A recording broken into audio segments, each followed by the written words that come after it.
ஏன் இங்க ஒளிஞ்சுட்டு இருந்தே? எனக்கு தெரியல. ஏன் இப்படி முகமெல்லாம் வேர்த்து கொட்டுறது? எனக்கு தெரியல. அச்சச்சோ, ஏன் இப்படி கையெல்லாம் படபடன்னு நடுங்கிறது? எனக்கு தெரியல. உட்காருங்க. பாலக்காட்டு பக்கத்திலே ஒரு அப்பாவி ராஜா, அவர் பழக்கத்திலே குழந்தையை போல் ஒரு அம்மாஞ்சி ராஜா.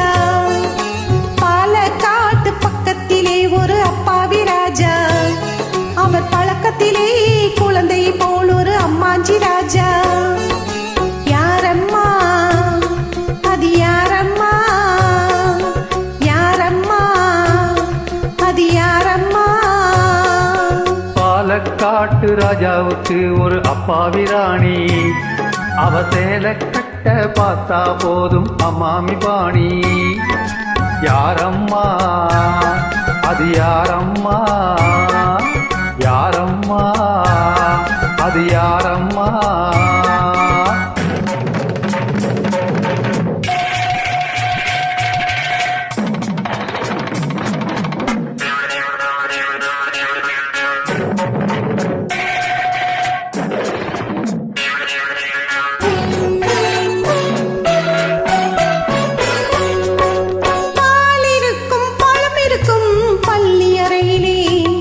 அந்த பாப்பாவுக்கும் ராஜாவுக்கும் சாந்தி முகூர்த்தம்.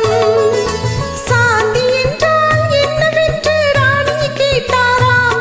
ராணி தானும் அந்த கேள்வியே ராஜாவை கேட்டாலாம். ஏனம்மா அது ஏனம்மா, ஏனம்மா அது ஏனம்மா?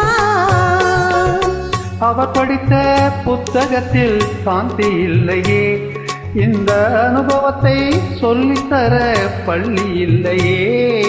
கவிதையிலும் கலைகளிலும் பழக்கம் இல்லையே, அவர் காதலிக்க நேற்று வரை பொருத்தி இல்லையே. ஏனம்மா அது ஏனம்மா, ஏனம்மா அது ஏனம்மா?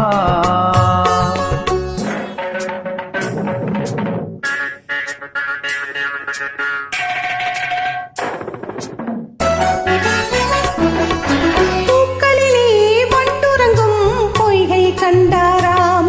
தேவி பூஜையிலே ஈஸ்வரனின் பள்ளி கண்டாராம். மரக்கிளையில் அணிலிருந்து ஆடிட கண்டாராம்.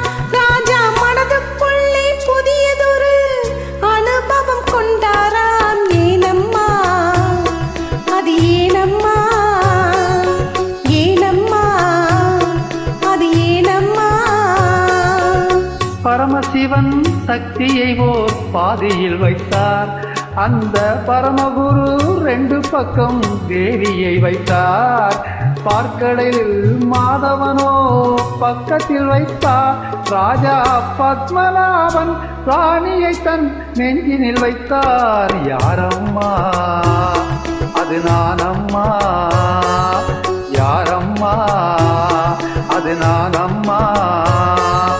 பாலக்காட்டு பக்கத்திலே ஒரு அப்பாவி ராஜா, அவர் பழக்கத்திலே குழந்தையை போல் ஒரு அம்மாஞ்சி ராஜா.